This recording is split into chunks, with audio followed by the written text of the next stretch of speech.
Current issue کے طور پر اسی ویک کے اندر ایک بریلوی مکتب کے بہت بڑے عالم دین، آپ سمجھ لیں وہ ٹاپ 5 کے اندر تو آتے ہیں، اور بریلویوں میں ایک بہت بڑا دھڑا ہے جنہوں نے ناسبیت کا علم اٹھایا ہوا ہے، بنو امیہ کا جھوٹا دفاع کرنے کا، اس کے وہ ہیڈ ہیں ڈاکٹر اشرف آصف جلالی صاحب حافظہ اللہ تعالی من الجنت والناس، آمین۔ اچھا، انہیں بھی اتنے عرصے بعد ہوش آ گئی، اور انہوں نے جو اپنا ایک 1.5 گھنٹے کا پروگرام کیا اسی ویک کے اندر، اس کا عنوان تھا فہم دین کورس، اور اس کا نمبر تھا 30 نمبر۔ 1.5 گھنٹہ وہ بولے ہیں، اس میں انہوں نے 5-7 منٹ میری بھی حوصلہ افزائی فرمائی ہے، اور تھم نیل کے اوپر انہوں نے جو ہیڈنگ بنائی ہے نا اردو میں، وہ یہ ہے کہ غلبہ اسلام کے راستے میں حائل رکاوٹیں کون کون سی ہیں۔ 3 رکاوٹیں انہوں نے تصویر کی شکل میں نیچے بتائی ہوئی ہیں۔ نمبر 1، وہ خبیث گیرٹ ولڈر جس نے نبی صلی اللہ علیہ وآلہ وسلم کے گستاخانہ خاکے بنوائے تھے۔ دوسرے نمبر پر اس ناچیز کی تصویر لگائی ہوئی ہے، اور تیسرے نمبر پر محمد بن سلیمان کی، اور تینوں کے اوپر کراس لگائے ہوئے ہیں۔ اندازہ کریں آپ کہ یہ غیر محسوس طریقے سے کیا میسج دیتے ہیں کہ گستاخوں کے ساتھ اسے ذکر کریں اور اسے بھی اسی کیٹیگری میں ڈالیں جو ان کا ایک شروع سے طریقہ واردات ہے، اور انہیں یہ اندازہ نہیں کہ اس دفعہ ان کا واسطہ کسی پرائم منسٹر سے نہیں پڑا، ہاں جی، کسی آرمی چیف سے نہیں پڑا، کسی چیف جسٹس سے نہیں پڑا، ایک مومن سے پڑا ہے۔ ہاں، میرے نبی سا ہے ہی کوئی نہیں، تیرے بابے تھے ہے ہی کوئی نہیں۔ کس چکر میں بیٹھے ہو تم لوگ؟ پرانی اپنی انہیں خوابوں کی دنیا میں ہو، باہر نکلو، دیکھو کس طرح دنیا بدل چکی ہے اللہ کے فضل سے، اور تمہارے جمعے کے خطبے سننے کا کوئی روادار نہیں ہے۔ یہاں تو لوگ نماز بھی نہیں یہاں پہ ہوتی، اور میرے پہنچنے سے پہلے 300-400 بندہ بیٹھا ہوتا ہے انتظار میں، ہاں جی، اور نہ میرے استقبال میں کسی کو کھڑے ہونے کی اجازت ہے، نہ کسی کو نعرہ لگانے کی اجازت ہے۔ تم لوگ بس ہر ٹائم بس اچھل کود کر کے سمجھتے ہو دین کی خدمت ہو رہی ہے۔ تو انہوں نے اس میں 4 جملے بولے ہیں مجھ سے متعلق، انشاءاللہ میں وہ اتار بھی دیتا ہوں، کیونکہ انہوں نے ریکویسٹ کی ہے کہ انجینئر صاحب ایک کلپ میرے بارے میں اپلوڈ کریں۔ سرکار کر دیتے ہیں انشاءاللہ۔ ہم تو چاہ رہے تھے کوئی بڑا باہر نکلے، تو چلیں اتنا بڑا نہیں، لیکن ٹاپ 5 کے بڑوں میں تو یہ آتے ہیں، یہ باہر نکلے ہیں، تو انشاءاللہ تعالی ہم تو ایسے گاہک کی انتظار میں تھے، آگے اللہ کے فضل سے انہوں نے باتیں ارشاد فرمائی۔ نمبر 1، وہ کہتے ہیں اس بڑھتے ہوئے فتنے کا تدارک کرنا ضروری ہے، جس طرح کے باقی 2 فتنے ہیں، محمد بن سلیمان اور گیرٹ ولڈرز جس نے وہ گستاخانہ خاکے بنوائے، اور تیسرے نمبر پہ مجھے انہوں نے ذکر کیا۔ نمبر 2، انہوں نے کہا کہ یہ مرزا ملعون ہے، یعنی مجھے انہوں نے کہا کہ یہ لعنتی ہے، نعوذ باللہ۔ تم جس مسئلے میں بھی گھمنڈ رکھتے ہو نا کہ یہ تمہارا سب سے مضبوط مسئلہ ہے، اس سے متعلق ایک ویڈیو اپلوڈ کر دو۔ اب میں آگے ایکسپیکٹ کر رہا تھا کہ وہ آگے سے کہیں گے کہ میں اس ویڈیو کا جواب دوں گا، کہتے میرے ہزاروں سٹوڈنٹس جواب دیں گے۔ اوے تواڈے مرے بھی زندہ ہو جان نا، انجینئر دی ایک گل دا جواب نہیں دے سکتے۔ ہزاروں سٹوڈنٹس، وہ چھڑ دیو اللہ دے بندے ہو، آپ نکل باہر۔ ہزاروں سٹوڈنٹس، یہ خود پتہ کیوں نہیں نکلتے؟ انہیں پتہ ہے ہم ہار گئے تو پورا فرقہ ہی ہار جائے گا، سمجھ آئی؟ اگر سٹوڈنٹ کا منہ ٹوٹ گیا نا تو کہیں گے یار ابھی تو ہم نے چھوٹا لانچ کیا تھا، کون سا میں ابھی سامنے آیا ہوں۔ بڑے کڈو، زندہ یا مردہ کڈو باہر انہوں نے۔ تواڈے تے برا وقت آیا ہے، تسی تے کہندے ہو مردے بھی زندہ ہوندے نے، کڈو باہر، لیاؤ سامنے۔ تو کہتے ہیں میرے ہزاروں سٹوڈنٹس میں سے نا کوئی جواب دے دے گا۔ نہ سرکار، ہمارے صحابہ کرام علیہم رضوان پر جب برا وقت آیا غزوہ حنین میں 12,000 کا لشکر تھا، صرف 80 بندے اللہ کے محبوب صلی اللہ علیہ وآلہ وسلم کے ساتھ رہ گئے، باقی سب چھوڑ گئے۔ ایک متکبرانہ جملہ نکل گیا صحابہ کی زبان سے کہ ہم بدر میں 313 تھے، غالب آئے، آج تو ہماری تعداد بھی زیادہ ہے کافروں سے۔ تو اللہ تعالیٰ نے کہا پھر تمہیں بھاگنے کی جگہ نہیں ملی، سب تتر بتر ہو گئے۔ اور نبی صلی اللہ علیہ وآلہ وسلم اپنے خچر پر سوار فرنٹ سے لیڈ کرتے ہوئے آگے بڑھ رہے ہیں دشمنوں کی صفوں کے اندر۔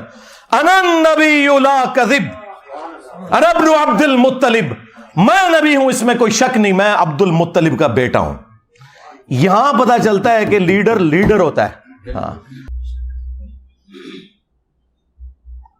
اور پھر آپ نے اپنے مبارک ہاتھوں سے ایک مٹھی بھری کنکریوں کی اور یوں کافروں کی طرف پھینکی، سب کی آنکھیں اندھی ہو گئیں، اللہ تعالیٰ نے فتح دے دی۔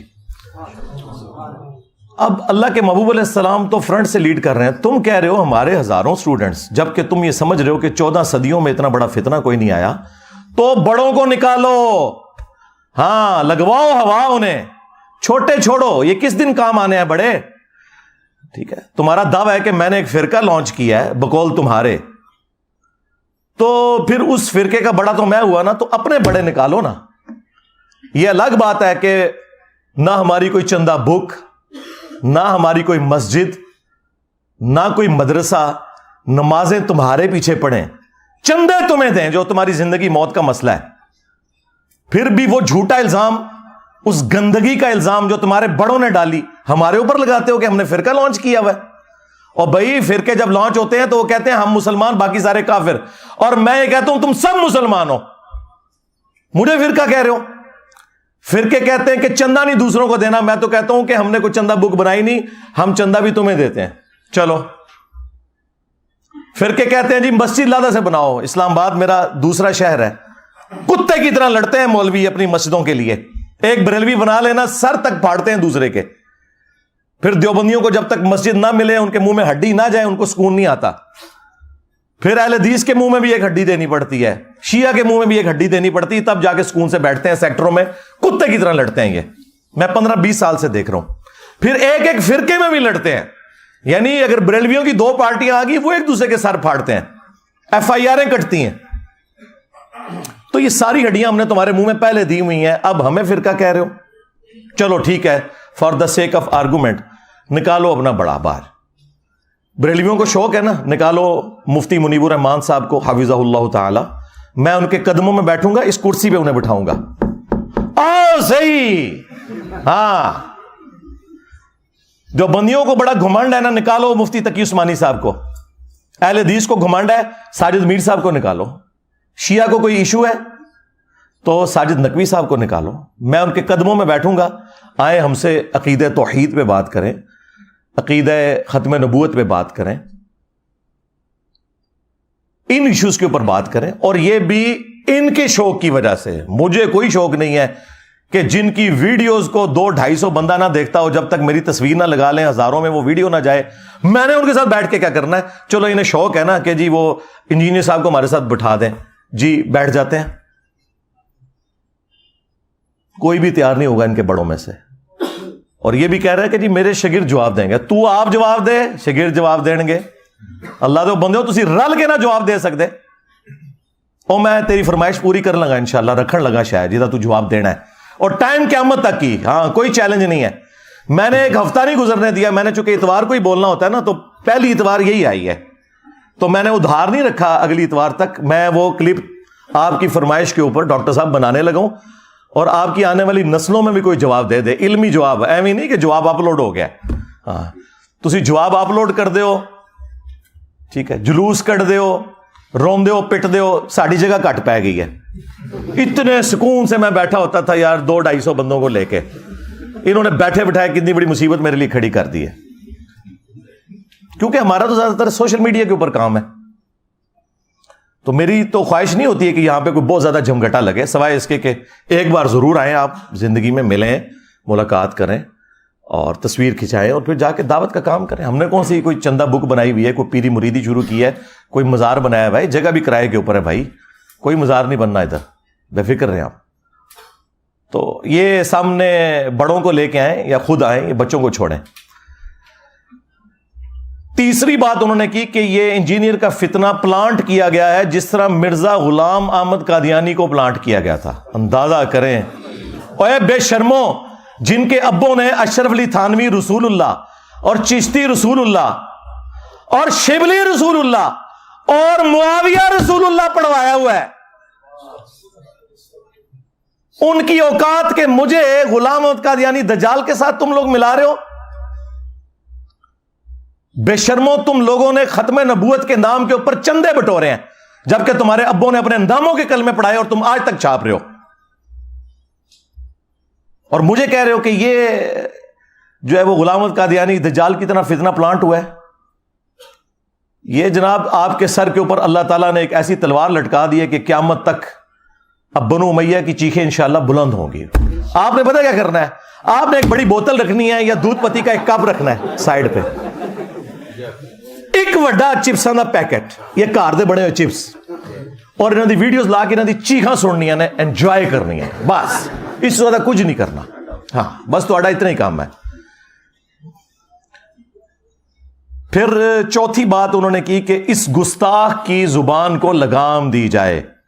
سرکار اس زبان کو لگام دینے والا کوئی پیدا ہی نہیں ہوا اللہ کے فضل سے. زبانوں کو ان کی لگام ملتی ہے جو ریاستی اداروں کے چندوں کے اوپر ان کا کام کرتے ہیں اور at the end of the day انہی کے گلے کاٹ رہے ہیں. یہ جا کے ان کو یہ باتیں کرو. جو پہلے دن سے اپنی جیب سے لگا رہا ہے نا, اسے کسی کی کوئی دھونس نہیں ہے, نہ وہ کسی سے رکنے والا ہے. اور اب تو اللہ کے فضل سے FATF حفظہ اللہ تعالی, ہاں ضرب عزب حفظہ اللہ تعالی, رد الفساد حفظہ اللہ تعالی کی برکت سے تسی آگے ہو آنے والی تھان تے. اب تمہارے جیسے لوگوں کے لیے جو نان اسٹیٹ ایکٹر بھرتی کر کے بدماشی کرتے تھے, اب جائے پناہ نہیں ہے, کیونکہ تمہاری جو جائے پناہ تھے نا وہ بھی تواڈے کولوں رج گئے نے ہونا. ہاں جو یہ کہتے ہیں کہ جی اس کو ایجنسیوں نے لانچ کیا ہے, وہ میرے بھائی لانچ تو وہ ہوتے ہیں جو چندے لیتے ہیں, جو ایجنسیوں کے لوگوں کو بھی اپنی جیب سے کھلاتا ہو جب یہاں مہمان بن کے آئے, ویسے نہیں کو میں پیسے لائے انہوں نے. جس کے یوٹیوب کی ایک مہینے کی کمائی تمہارے ہزاروں مدارس کی چندہ بک سے زیادہ ہو, اگر وہ ویڈیو ایڈ چلائے 80 سے 90 لاکھ تک وہ مہینے کا کما سکتا, اور وہ اس نے چھوڑا ہوا ہو, اس کو تم لوگ جو ہے وہ اس طرح کی دھونسے لگاتے ہو. تو یہ 4 باتیں انہوں نے کی, اور اینڈ پہ جو انہوں نے جملہ بولا چوتھی بات میں کہ جی اس گستاخ کو لگام دی جائے. تو یہ گستاخ کا ان کا ہتھیار پرانا ہے. ان کے جو اعلیٰ حضرت تھے نا, ان کا بھی یہی ایک ہتھیار تھا جس کے ذریعے انہوں نے دنیا پہ رول کیا. آج انہیں دنیا سے گئے آلموسٹ 100 سال ہونے والے ہیں. 1921 میں ان کی ڈیتھ ہوئی احمد رضا بریلوی صاحب کی, بمطابق 1340 ہجری. اور انہوں نے اپنے زمانے میں باقی مکاتب فکر کو گستاخ ڈکلیئر کر کے کافر ڈکلیئر کیا کیٹاگوریکلی. اسی روش کے اوپر یہ لوگ چل رہے ہیں.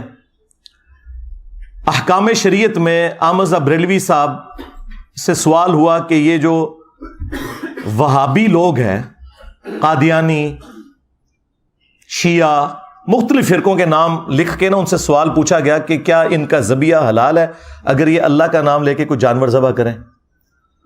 تو انہوں نے جواب میں کہا کہ وہابی خواہ دیوبندی ہوں, اہل حدیث ہوں, قادیانی ہوں, قادیانی کافروں کو ان کے ساتھ شامل کیا, شیعہ ہوں, نیچری ہوں یعنی نیچر کے ماننے والے,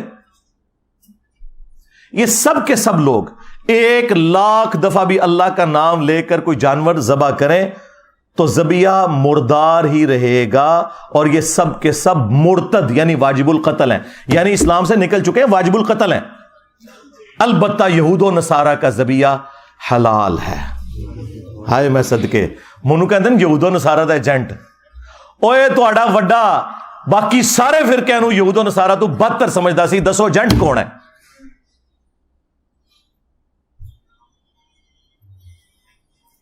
پھر ملفوظات اعلی حضرت جو ان کے اپنے بیٹے نے جمع کی، مصطفیٰ رضا خان نوری، جن کی وہ مشہور نعت ہے، تو شمع رسالت ہے عالم تیرا پروانہ، اپنے بیٹے نے جمع کی ہے، کسی اور نے لکھ کے متھے نہیں ماری. اور اس سے بھی بڑھ کر جو ملفوظات اعلی حضرت کا پہلا حصہ ہے وہ اعلی حضرت نے خود پڑھا ہے، اور اینڈ پہ اس کی شان میں ایک ربائی بھی لکھی ہے، وہ بھی ہم اس کے ساتھ اٹیچ کریں گے، ربائی سائڈ پہ کونے میں لگا کے، کہ یہ بڑا اچھا کام کیا ہے اس نے کہ میرے جو ملفوظات ہیں ارشادات عالیہ اقوال زرعی اس نے جمع کی ہیں. وہ ارشادات عالیہ آپ سنیں. ان سے سوال ہوا کہ اگر وہابی دیوبندی اور اہل حدیث امام نماز پڑھا رہا ہو تو ہم نماز ان کے پیچھے پڑھیں یا الگ سے پڑھیں؟ انہوں نے کہا کہ ان کی نہ نماز ہے نہ جماعت ہے. انہوں نے کہا انہوں دی اپنی نہیں پی ہوندی، ہماری کہاں سے ان کے پیچھے ہوگی.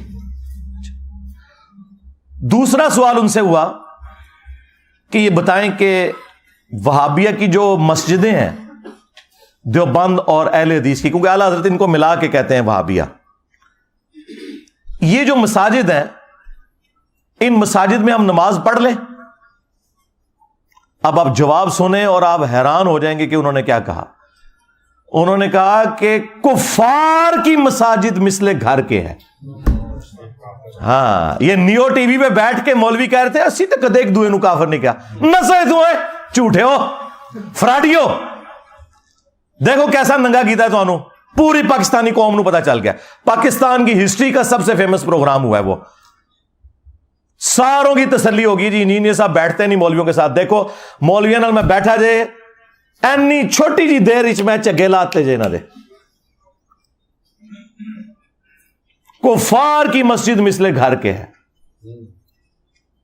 اللہ کہتے ہیں جس طرح عام گھر ہے نا اس طرح کفار کی مسجد. اور اندازہ کرو کفار کی مسجد، بھائی کفار کی تو عبادت گاہ ہوتی ہے. اعلیٰ حضرت صاحب تو انہوں الفاظ دا چناؤ بھی نہیں آمدا. کفار کی کون سی مسجد ہوتی ہے؟ مثل گھر کے ہے، یعنی جس طرح گھر میں نماز ہو جاتی ہے نا مجبوراً، بس اس طرح بہرحال ان کو آپ مسجد کے طور پہ نہیں ان کو ٹریٹ کریں گے. تیسرا پوچھا گیا ان کی اذان. اب اذان کی کیا حیثیت رہ جانی؟ تو انہوں نے کہا ان کی اذان بھی نماز اور جماعت کی طرح باطل ہے، البتہ جب اللہ کا نام آئے یا رسول اللہ کا نام آئے صلی اللہ علیہ وآلہ وسلم تو آپ عز وجل و صلی اللہ علیہ وآلہ وسلم کہہ لیں. بس اس سے زیادہ اذان کا بھی جواب دینے کی ضرورت نہیں ہے. یہ جناب وہ لیگیسی ہے جو بریلویت لے کر چل رہی ہے. اب میں اشرف آصف جلالی صاحب کو یہ پوری پکچر سامنے رکھنے کے بعد نا ان کی ڈیمانڈ کے اوپر جو انہوں نے کہا تھا وہ میں 4 ریفرنسز رکھنے لگا ہوں حق 4 یار کی نسبت سے، بلکہ پنج تن پاک کی نسبت سے 5 ریفرنس رکھ دیتے ہیں. ٹھیک ہے، کیونکہ حق 4 یار سے تو اسے مسئلہ نہیں ہوگا. جب میں پنج تن پاک کہوں گا نا تو اس کی رگ پھڑکے گی. پنج تن پاک کی نسبت سے. اور پھر میں ان کی عوام سے کہوں گا کہ اب ان کو پوچھو تم علمی طور پر کہ تم لوگ کس لیگیسی کو آگے لے کے چل رہے ہو. گستاخ کہتے ہو انجینئر کو، قادیانی کہتے ہو تم انجینئر کو، اور تمہارے سارے بزرگ ختم نبوت کے اوپر ڈاکہ مار کے گئے ہیں، رسول اللہ کی شان میں گستاخیاں کر کے گئے. وہ کتابیں تم لوگ آج تک چھاپ رہے ہو. الٹا تم لوگ مناظروں میں دفاع کر رہے ہو. ابھی تک وہ مولوی زندہ ہیں جنہوں نے مناظروں میں چشتی رسول اللہ کا دفاع کیا ہے. اب کہتے ہیں کتابیں بدل گئی ہیں. داڑ تھلے کتاباں بدل گئی نے. ہاں، کوئی مجدد آیا جنہیں تمہیں دسیا کہ تہاڈی کتاباں بدلیاں نے. پہلے تو کسی کو نہیں پتا لگا. یہ بھی میں تیری طبیعت صاف کرنا وا، کتاباں بدل گئی نے. اللہ دے بندو شکر ہے ان مناظروں کی ویڈیوز رکھی ہوئی ہیں، زبانی کلامی نہیں ہے مناظرے. ہاں وہ لوگ زندہ ہیں. او نوری یاد آیا؟ نوری، ہاں وہ والا مناظرہ، پھر نیو قریشی صاحب والا مناظرہ. اچھا یہ لوگ پھر نا ان ساری چیزوں کے دفاع میں ان کے پاس نا جھوٹ اور دغا اور بھاگنے کا راستہ صرف ایک ہوتا ہے. وہ میں شروع میں کلیئر کر دوں تاکہ کل کو یہ جواب دیں تو آپ کو پہلے ہی پتا ہو کہ یار یہ جواب تو انجینئر صاحب نے پہلے ہی تہاڈا اسٹریٹجی دیتا سی. پہلا یہ صحیح بخاری سے لے کے آتے ہیں ایک تعلیقاً روایت جو ابن ماجہ میں پوری سند کے ساتھ ہے کہ اللہ کے محبوب صلی اللہ علیہ وآلہ وسلم نے فرمایا 3 لوگوں سے اللہ نے شریعت کا قلم اٹھا لیا ہے. نمبر 1 جو مجنون ہے، پاگل شخص ہے. نمبر 2 نابالغ. اور نمبر 3 سویا ہوا شخص. اب آپ سوچ رہے ہوں گے کہ اس کے ساتھ ان کے بزرگوں کا کیا لینا دینا؟ تو وہ کہتے ہیں وہ اللہ کے عشق میں چونکہ مجنون ہو جاتے ہیں نا، تو وہ پھر اس مجنونیت کی وجہ سے بجائے یہ کہ اللہ کے نبی کی تعریف کریں، بھونکنا شروع کر دیتے ہیں. یہ بھونکنے کا لفظ تو ظاہر ہے میں نے استعمال کرنا ہے. تو کہتے ہیں یہ شطحیات ہیں بزرگوں کی. نہ سرکار، نہ نہ نہ نہ. شطحیات کی ٹرم صوفیاء کے ہاں جو آپ کے بزرگوں نے لکھی ہے وہ اللہ کے بارے میں ہے، پیغمبر کے بارے میں نہیں ہے. کل تک بڑے فخر سے کہتے تھے با خدا دیوانہ باش، با محمد ہوشیار. کہتے تھے جی منصور الحاج نے کیا سی ان الحق، اگر وہ کہتا انا محمد تو ہم اسے کافر کہتے. میں دساں گا تو باویاں نے ختم نبوت ہوتے ٹاکا مارے. اب میں دیکھتا ہوں تم لوگوں کا عشق رسول کہاں جاتا ہے. ہمیں دھوکہ دو گے تو یہ تو ہو گیا ان کا فارغ. یہ رسول اللہ کے بارے میں گستاخیاں جو میں گنوانے لگا ہوں. اور دوسری بات یہ ہے کہ اگر ان بزرگوں کو تم مجنون سمجھتے ہو تو پھر بزرگ بنا کے کیوں پیش کرتے ہو؟ پاگل کب ہونا ہے انہوں. عجیب و غریب نام رکھے نا، کبھی کہہ دیں گے کلندر ہیں، کبھی کہہ دیں گے مجذوب ہیں. پاگل کب ہونا؟ حدیث تے پاگل والی سنا رہے ہو نا، تو اس میں تو جو الفاظ ہیں وہ تو ہے مجنون. مجنون کو نا مجذوب اور کلندر یہ لفظ کیوں استعمال کرتے ہو؟